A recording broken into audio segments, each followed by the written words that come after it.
I know that there's a saying, show the scars, not your wounds, Yeah. but I don't adhere to that as well. This year, I shared when I was separating, when I was selling my condo, my mother is quite ill and is facing a long-term illness that I am now involved in a lot of caretaking. There's other things also going on that I've shared within my community because they're people that I trust and I've gotten to know. And I just thought I was sharing. And then the check-ins and the well wishes and the, can I do this for you? The offers started popping up. Can I bring you a meal? Would you like to go for a walk? We've never been out for coffee. Let's go out for coffee. Do you need a hand with this? All of these things kept popping up and I kept seeing them, and stubborn as I am, I thought, how nice, what a nice person that is. And then I started saying, yeah. And then I thought, okay, I should take these people up. It actually really would be handy. I could use somebody to speak to. And then it would be repeat offers. So it was the same people offering up again. And I started to feel like I was lucky. Welcome to the Work Less, Play More podcast for busy entrepreneurs who are ready to ditch the hustle, stop burning out on busy work, and get back to having a life.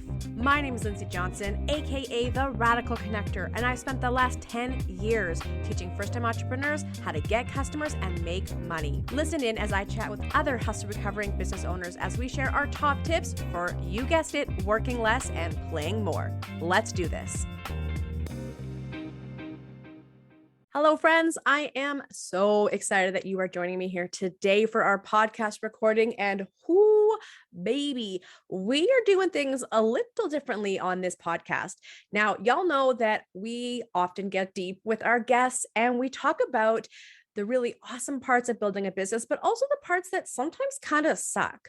Well, today we have guest Meredith Garritsen. She's the founder of the Hervana Collective, the Hervana co-working space, and a contract COO that is Chief Operating Officer. She helps horizon-seeking business owners tame the chaos and get out of their own way so they can be the CEO they dream to be.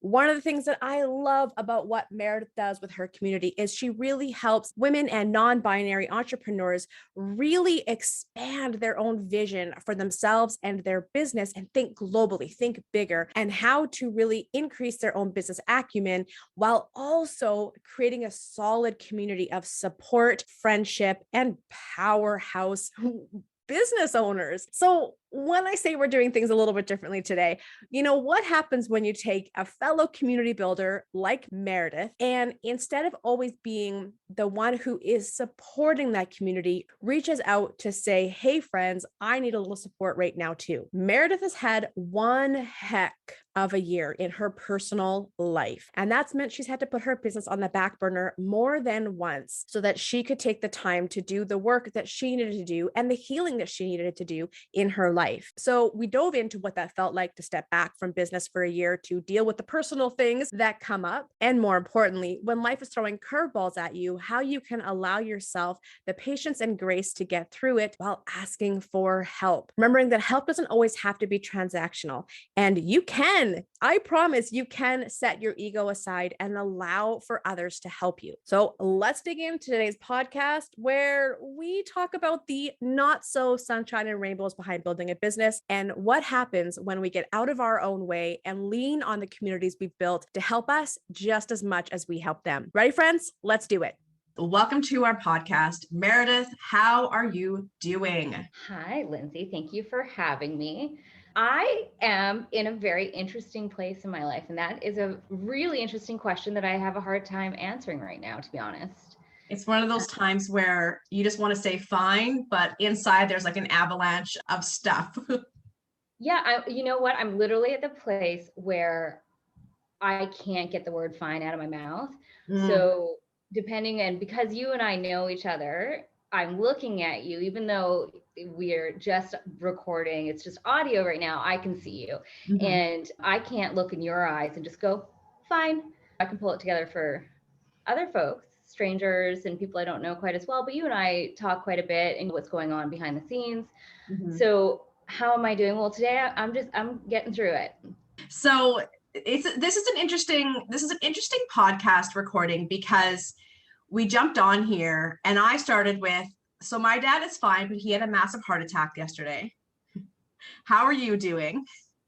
And you came on with, well, it's a tough day and I'm here and I'm holding it together as best I can. And I think it's a really important conversation for us to have right now together, because entrepreneurship is one thing, but life is a whole other thing. And sometimes entrepreneurship has to take a back seat while we deal with things in our life, but that still can show up in the business and show up along our entrepreneurial journey. How do you think for yourself, how do you hang up entrepreneurship when you need to in order to deal with things in your life? I was just placed in a position where I had no choice. And I'm so grateful that I am an entrepreneur and I had the choice. Like I get to decide when I'm working and when I'm not working. Mm-hmm. And I get to decide that today is not going to be the day that I do XYZ, or that meetings are not available. A lot of entrepreneurs, when we're starting businesses, we don't foresee how that will be a blessing one day when we have the capacity to take things off of our calendar or reschedule things and take space to either handle some stuff or even just to like sleep, to rest, to create space in our lives. That's a huge blessing that a lot of folks don't know they need until they have it. Is that something that when you started building your business, you would have even considered, was this ability to switch around your schedule as needed? For me as an entrepreneur, that actually wasn't the most important thing. But I will say that the mindset, even though you become an entrepreneur and you have that ability, so many times you don't believe that you have. It is a mindset that you need to accept and really empower yourself to say yes or no to whatever it is you want, or I can't do that time. Yeah. Like when somebody makes a meeting request at a time that is not convenient for you, just say no. Yeah. It was something that I learned from being in my previous career when I was employed. I learned that lesson the hard way. I worked with an office overseas, and so I would get requests throughout the night. I would get pings on my BlackBerry at the time.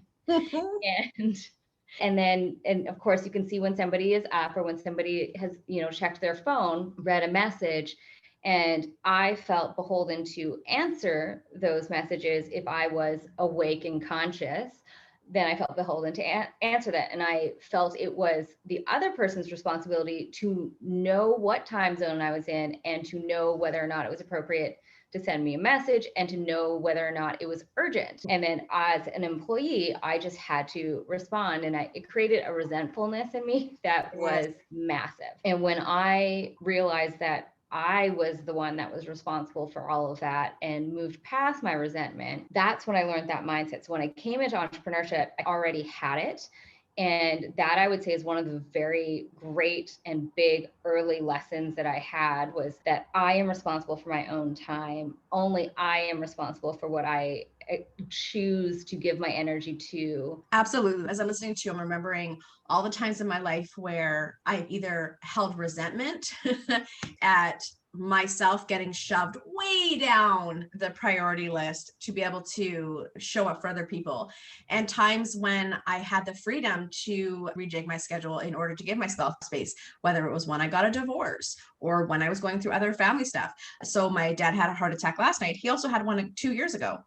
And at the time I was out in Toronto and he was out in Vancouver, and I was able to hop on a flight the next morning, clear out my schedule and reduce my workload for the next couple of weeks to help him as he was regaining his health. And it's one of those things where in the past, would I have done that? No, I would have tried to show up for everybody, including my dad, and then pushed myself so far down that I would have ended up getting sick, or I would have ended up in this place of complete burnout and stress and just overdue. Do you find that for yourself, you are okay at this point in your life, based on past missteps, of saying, no, I am the priority. My family is the priority. Everyone else can wait. Yeah, I would say that I'm thankfully there. And as much as things are going completely off the rails right now, personally, a little bit professionally, but mostly personally, one of the really great blessings, there's always silver linings, is that I had learned these things and I felt good.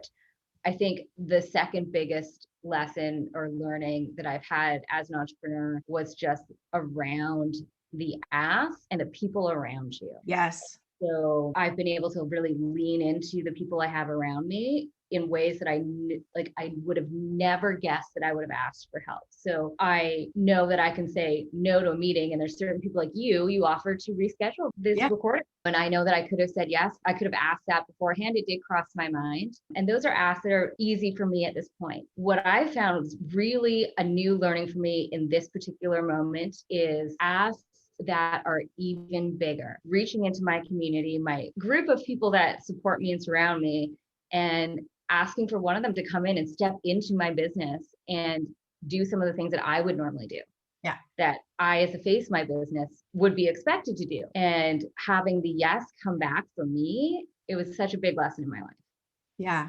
What do you think the lesson was? I think the lesson is that, so the first lesson being like, I'm the only person who's responsible for my time and my energy. I think the next lesson is only somebody else is responsible for what they are willing to do. Yes. I can't make that decision for them. So what I thought was an impossible ask, saying, can you do this thing that you by all means should be compensated for, have absolutely no business doing in my business because it's your face and you probably do this in your own business. Will you help me? And me thinking that there's no way, that's an impossible ask. Don't even ask it. Yeah. It's crossing a line or whatever. All those thoughts are across my mind. And then having somebody come back and go, I would absolutely love to help you in that way. Yeah. And just knowing that's their decision and they have said yes, and you can just accept that. Yeah. Why do you think that we have such a hard time letting people in and letting them support us? There is such a emphasis on independence. Yeah. So to do it on our own, to prove our own abilities and skills and worthiness of whatever title we slap on ourselves, I think a little bit the public facing nature of entrepreneurship these days. Mm-hmm. Everything is online. It's all about social proof, like pictures or it didn't happen type mentality. I think that it just puts a strain on us to be independent, to do it all ourselves. Yeah. And adding into the mix as well, and slap a happy smile on your face the whole time. Also, yeah. Also, yes. Somebody had once told me, and it wasn't even that long ago, sadly, maybe 4 years ago, someone had said that when we are helping others, but don't allow them to help us, we are blocking the flow of abundance, the flow of giving and receiving. And it stuck with me more so from a logical financial perspective. I thought, Lindsay, you're helping everybody, but you're never letting people help you. And that just doesn't make good money sense. I don't want to block that flow of abundance, which is a weird way of looking at it, but it's what finally clicked for me and allowed me to start going, maybe it is to my benefit to ask for help, not mentally, not emotionally or psychologically, but financially. But hey, that's what got me in the door. But this idea of things break when I'm only helping others and not accepting help or even asking for help. And so I started that journey of putting my ego aside and being vulnerable and asking for help when I needed it. For you, what was that tipping point for you where something clicked and you went, it's okay to ask for help. I'm going to be vulnerable and start asking for help? I wouldn't say that it's clicked to me yet. Okay, so maybe the financial thing will work for you. The picture you painted, it made perfect sense. Yeah. I think I'm still at the point, as I say, it's a very current thing for me right now. Yeah. It's something that I'm learning right now, but I'm still at the point where it's a series of events where I hit a threshold and I just realize I can't deal. I can't deal mentally. I can't deal physically. I don't have the capacity to make that decision, whatever it looks like. But it's just been a series of events where I hit a wall and I realized it was taking too much of a toll. Yeah. Then I just picked up the phone. So for folks out there that are listening to this and going, man, life is a little bit hard and swallowing me whole right now. I think I need to ask for help, but I don't know how to ask. What advice would you give them? What would you tell them to say? Honesty goes so far. Mm-hmm. And I'll share a short anecdote, but I think it was the most recent one. And it's so silly when I look back on it now. But I recently purchased a vehicle. I purchased it in a different city. I was driving it back. And I live in a downtown area where parking, there's lots of restrictions. There's no free parking on the street.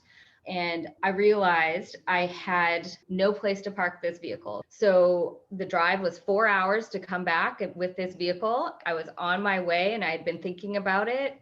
Where am I going to put this car? And I thought, there's places on this street overnight I can park it, but tomorrow I have a full day booked. I'm in office. I am not able to keep a car on the street, hopping it from 2-hour parking zone to 2-hour parking zone to 2-hour parking zone. So I'm going to have to bring it into a parkade somewhere, pay $40 for it, just park for the day, bring it back, do the 2-hour hop for the couple hours in the evening. And then overnight, it's typically fine.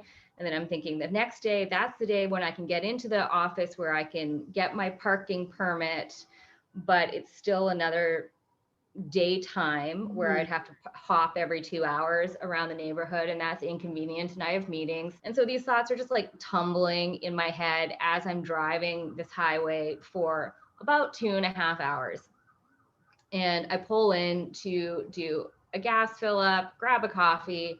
And at this point, for 2 hours, I've been thinking about where am I going to park this GD car? And I just couldn't think about it anymore. I sat in the car in front of the coffee shop before I went in, and I called my husband, who I'm currently separated from. Mm-hmm. So the last person that I wanted to ask a favor at this moment, we're amicable, it's fine. I knew that I could, I was just trying to not, because I didn't want to rely on him anymore. And I didn't think it was fair to ask for favors. But he lives in a part of town that has more access to free parking, and he has his own parking spot.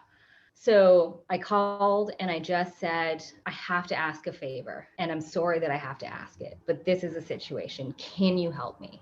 And I got a yes, and I was grateful and thankful for it. And the only thing that was there for me to get over was my ego to say, I need help. Yeah. So honesty and just getting over that ego piece is the toughest part, but that's the thing you got to do. It's so true. Like you even use the word rely. I shouldn't have to rely on him. I shouldn't have to rely. And I think that's a really common thing that a lot of people feel.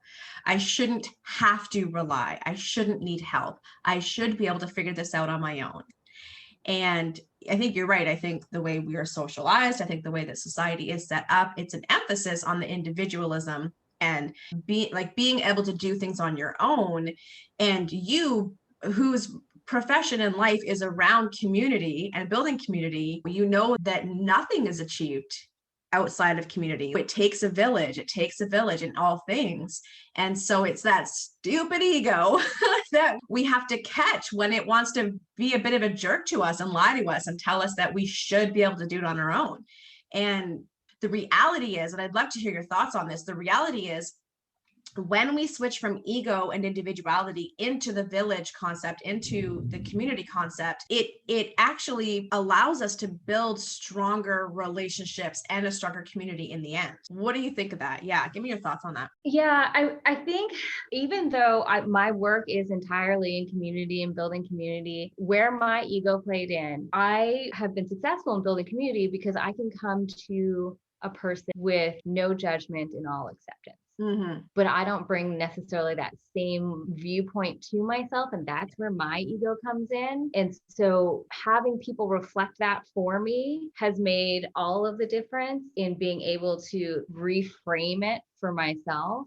Yeah. So you said when you have people reflect that for you, can you explain what you mean a little bit more about that? Yeah. So when people exhibit to me acts of community, my learning to receive that has done so much to erode my own ego. Yeah. But nice in the softest way, because I think we've all experienced times when our ego gets crushed and in a crappy way. You get beat down a little bit. Yeah. But community can erode your ego in a way that is soft and slow and I think a little bit more lasting. The way that you just described how a community can erode your ego in a gentle and soft way, that elicits such a visceral response. I can physically feel my rough exteriors, my need to protect myself and pretend everything's fine and I can handle it and I can do it.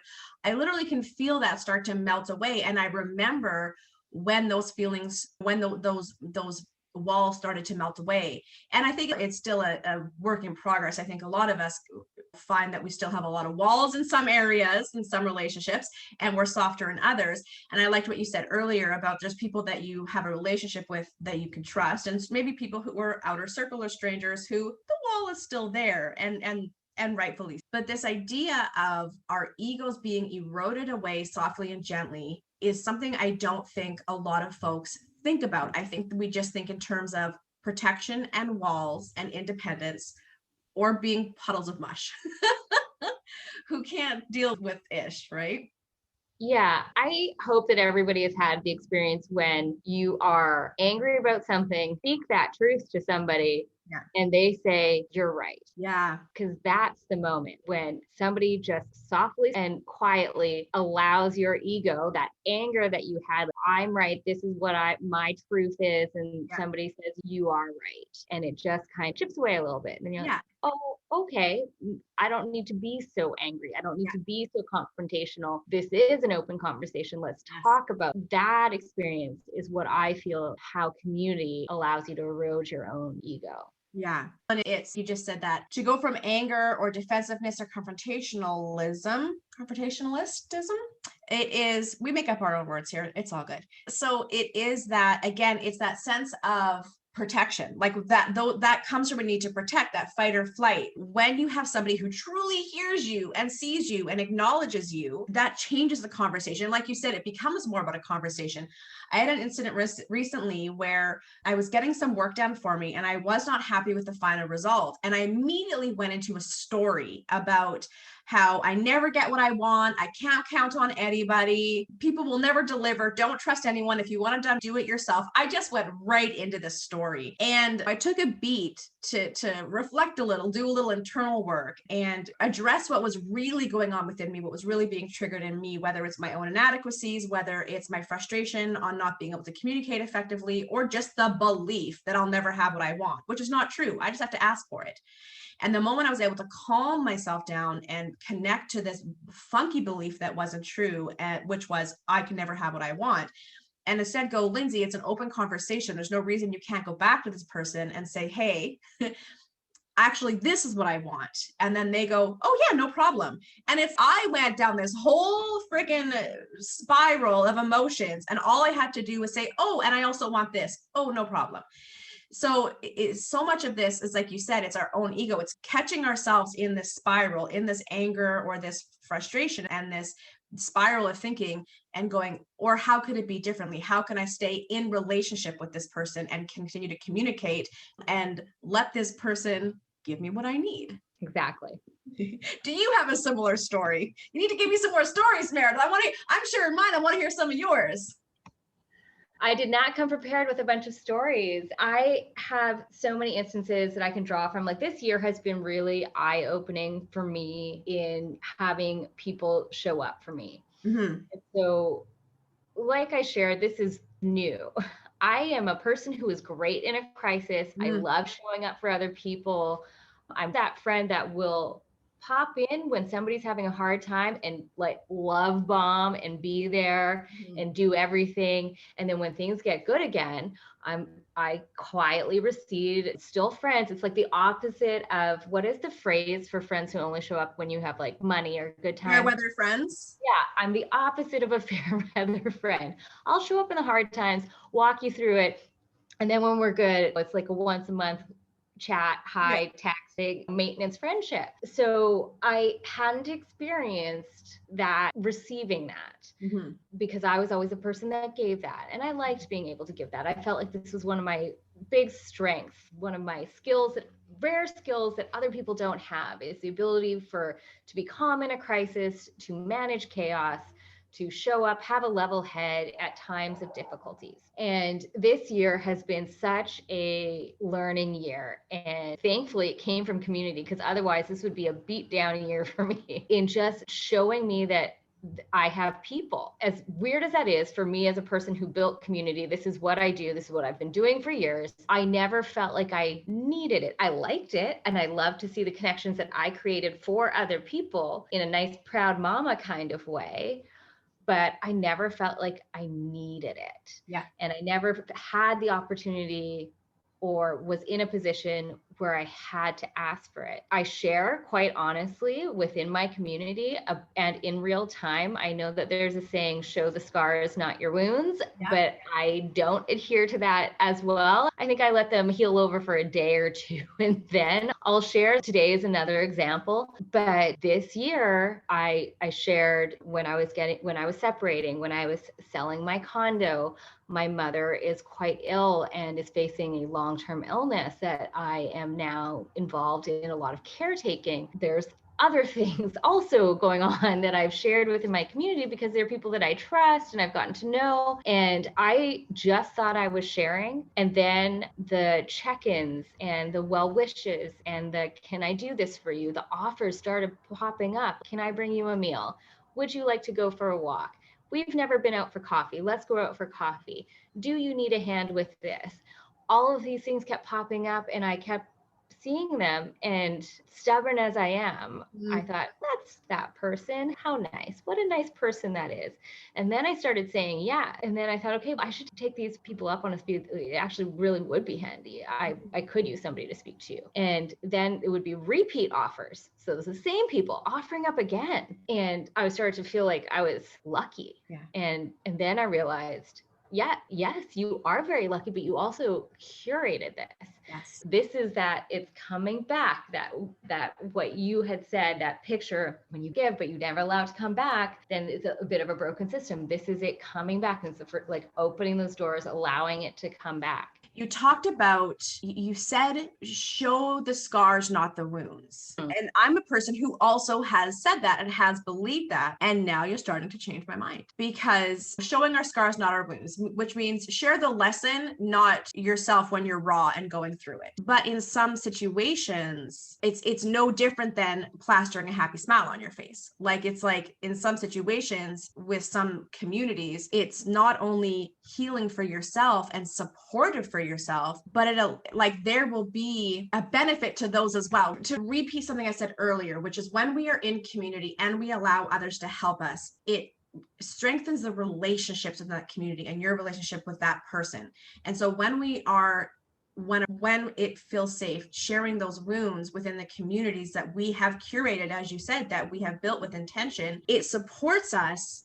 And it also strengthens those relationships. And it sounds so simple, but makes the other person feel better and like they have purpose. Like, we're here to support each other. We are engaged in this community to support each other and grow together and love all up on each other. And so when we reach out, and you don't even have to ask for help, you're just sharing what's going on. Other people will step up and offer help without you even asking. And it gives them that sense of purpose in this community as well. It's just as important that they offer help in the community, because I think that we naturally want to help each other. I think that we naturally step up, like you talked with, most people naturally step up in a crisis to help. And so when we just share what's going on, not even asking for help, but just share, it allows people to connect to that need and be able to step up and offer it. But then, of course, it's up to us to actually, like you said, actually first notice it and then say yes to accepting it. I think that people think it's selfish to ask for help and to lean on people and to take help. And people will often go, you helped me, so quick, let me return the favor, right? Quick, you did this for me, now let me help you. And it's about accepting help without it being transactional and immediately wanting to return the favor. Yeah, I think by opening up your personal life to a community that, say, for me, my community is primarily business-based, right? It's built upon the fact that we're all entrepreneurs or chasing an entrepreneurial dream, or at least very career ambitious. So most of our conversation, most of our interactions are built around that. And a lot of our offers to help and the give and take is also based on business. And then it becomes a little bit transactional. Can you help me with my email cadences? Sure. I was also hoping that you could take a look at my whatever, marketing this, something rather that. And everybody's pretty happy to do that. And we lean on our strengths and what we're willing to give. It's an easy flow of give and take. I think when we open up our personal lives to people who don't necessarily always see all those details, that is an opportunity, as you say, to strengthen those relationships because it feels more personal. It feels like it has more weight. You and I both know how good it feels to do something for a cause, whether it's volunteer your time, give money to do when you help somebody with their groceries to their car on a whim, like that Good Samaritan thing. You walk out of that with a special brightness. Your head is high, you got a smile on your face, like, I did good, I feel good about myself. So when you share your personal side of things, I think it presents an opportunity for somebody else to do the version of helping the groceries to the car, whatever that happens to look like. And we know how good we feel after that. And so you're creating an opportunity for somebody else to feel that feeling, and it's tied to you. So they've done this thing for you, even though they are doing the favor for you, they also see you as being the person who gave them the opportunity to feel really good about themselves. That's exactly it. That's exactly it. Thank you for eloquently saying what I was trying to say. That's exactly it. I was reading this recently, and it talked about how it's self-serving to volunteer, it's self-serving to help, and we can't let the ego get in the way. You shouldn't be sharing when you help other people. And no, it's the opposite of that. It should feel good. Of course it feels good when we help. That again, I think that we're designed to help and support. And I was at who was I listening to? I think it would have been Danielle Laporte at a Creative Mornings thing. And she was talking about why it's important that we share and post about when we donate, when we support a cause, this and that, because it opens other people up to going, oh, maybe I need to do that too. And so this thing about calling it just the ego when we feel good or we share about helping, actually, you have every right to feel good. I think it's in your DNA to feel good. And I do think you should share and promote when you're helping causes and things like that. Maybe not sharing when you and Meredith are going for a walk, but when you're bringing me dinner after I'm dealing with my dad recovering from a heart attack, but sharing when you're getting to a cause, sharing when you're standing up and doing some good, because it turns that light on in other people. It turns that light on. Being driven to take action because it feels good is a good thing. And it's also how we learned.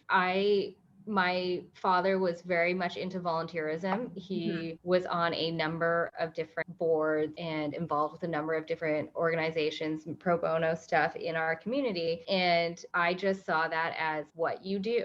Yeah. And so at some point, I think I first started with a reading program, an elementary school reading program when I was in my first year of college. And it was just what I did. That was a time when my time freed up up until 12th grade. Your time is pretty regimented and scheduled. You are in school, and then you have sports, and then you have family time or whatever it is. In college, you start to have free periods in the middle of the day, this and that, and you have that mobility. And so with my free time, I said, oh, I'm in school from this time to this time, then I have a free period, and then I have this and this. So why don't I fill up that free period with some volunteerism at the local elementary school, doing a reading program, what you do. And it took a little while, the maturity levels to sink in that it's what I do, but it's also for this cause, and I feel good, and let's keep doing it. It's how we learn to do it. It's because it feels good. So of course we want to do it again. I think there is there's definitely a thing about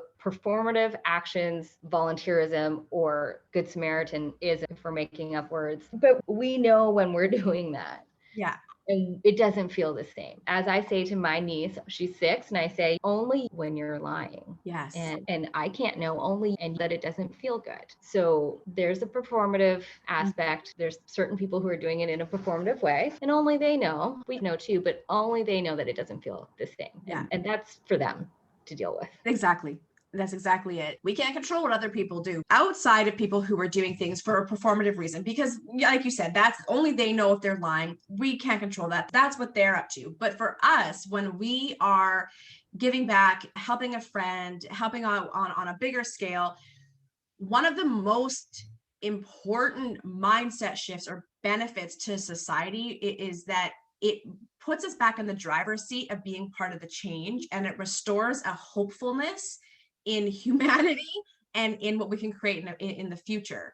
And I think that's something that people, especially when we are bombarded with terrible things going on, it can seem hopeless. And so when you get back in that driver's seat of taking action and helping, small or large, it just reminds you that, yep, we can be part of the change and we can make good things happen.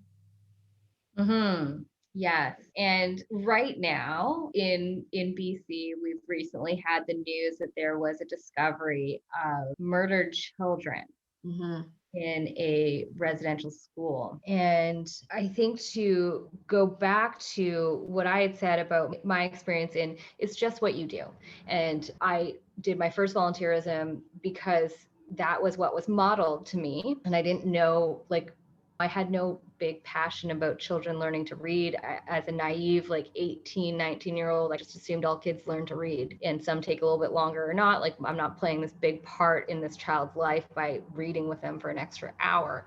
It was just what you do. They put out a call. I put myself forward. We right now are facing this news, and so many of us don't know what to do. We want to have the feeling, right? We've experienced it somewhere else in our lives. We want to have the feeling of doing good, and chasing that feeling is starting to feel like, around this issue, it's starting to feel like, what can we possibly do that would make an impact that's big enough for us to have that feeling? And I think an important lesson is to go back to the idea of it's just what you do. Volunteerism, or that piece that you play, it's just what you do. And sometimes we're a much smaller cog in the wheel, and donating the small amounts of money, listening and not changing the channel, having a conversation with somebody else to find out what they know and what they are doing. Perhaps that will give us an idea of what we can do.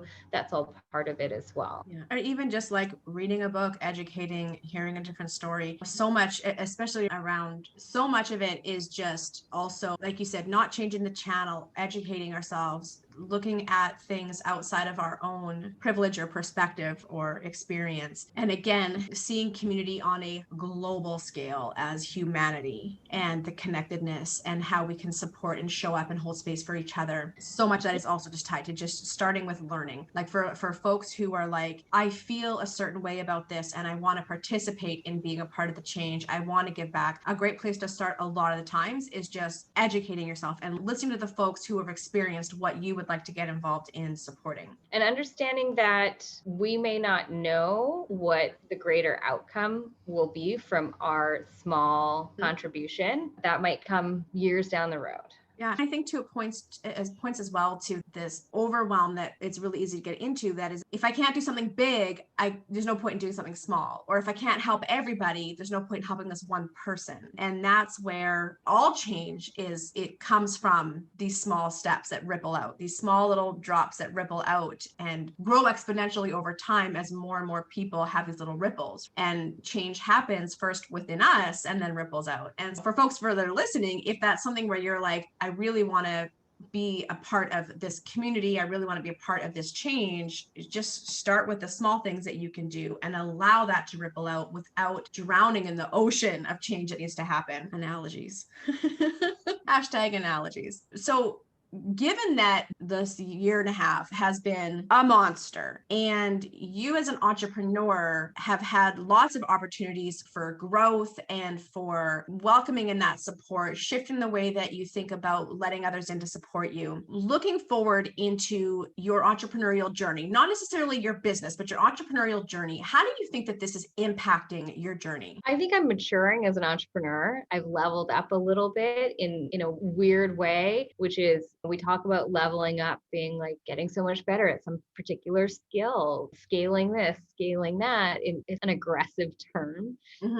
I've leveled up in being able to step back. I've leveled up in knowing and just having confidence that there's a safety net. Maybe a safety blanket too. Why not? Both. But there's a safety net. It is now June. So it's been over 6 months, 8 months. I've probably put 10% of my energy into one of my businesses for the last 8 months. I would say it varies sometimes.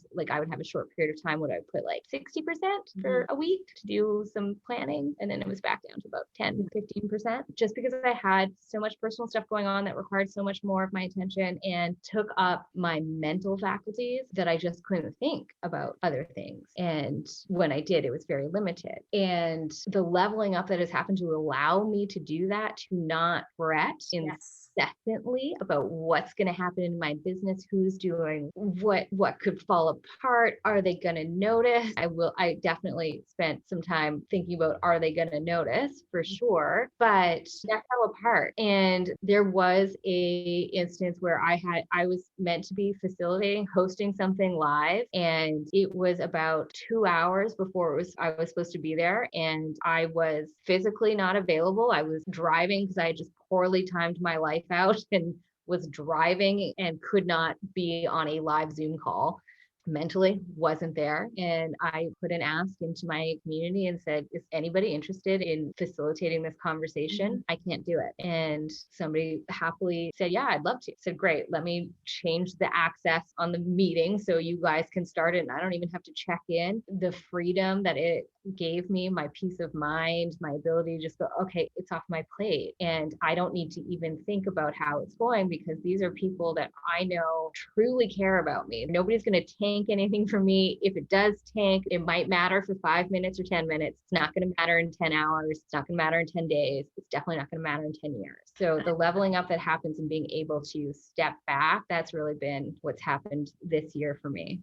Yeah. So trusting that you can step back, things aren't going to fall apart. People will be there to help you. And in some ways, you may even find yourself leveling up in yourself and in your business. I would pin that all down to the fact that there was community there for me, the fact that there was a safety net. That was the stepping stone, the only reason I was able to level up this way. Yeah. Build your community. We talk about building your business besties, your business BFFs. In your case, you do both. You build both a community. As a business model, you've got a community of people who pay you to be a part of this community, but you also yourself have a community of business BFFs, of business besties that are able to step in. And yeah, for folks that are listening, it is of utmost importance. It is essential to your business health and your own entrepreneurial health to build your community of business besties. Hands down. It's one of the most important things you'll do as an entrepreneur.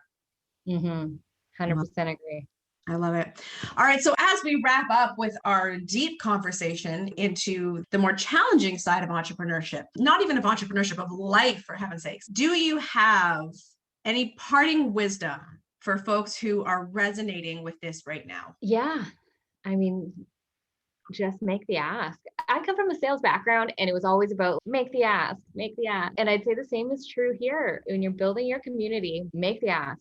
Ask somebody to go for coffee. Start there. Ask somebody. You don't have to ask for the big favors. It starts by inviting somebody to a conversation, to a coffee, to witness some of your life and business. Brilliant. Make the ask. Okay. So for folks that want to connect with you, to learn more about your community, to follow you, where should they go? It's at Hervana Collective on Instagram and Facebook. And then the website is hervanacollective.com. Amazing. And that'll all be in the show notes. For folks who want to know more about the community, what would you tell them about the Hervana community? Yeah, so we're a community of women who are ambitious and driven and progressive, who want to share bits of not just our business, but also our life, and learn, connect, and grow together. They're all folks who have a goal in mind. They're horizon seeking, they're chasing something, but they recognize that they can't do it alone. I like to think I'm building a community of women who are equally ambitious and driven as I am, that can have conversations about work and conversations about life that is honest and pure-hearted and without artifice, just authentic relating. And so having that space to have that conversation is so important, and it's a big part of our group. I love it.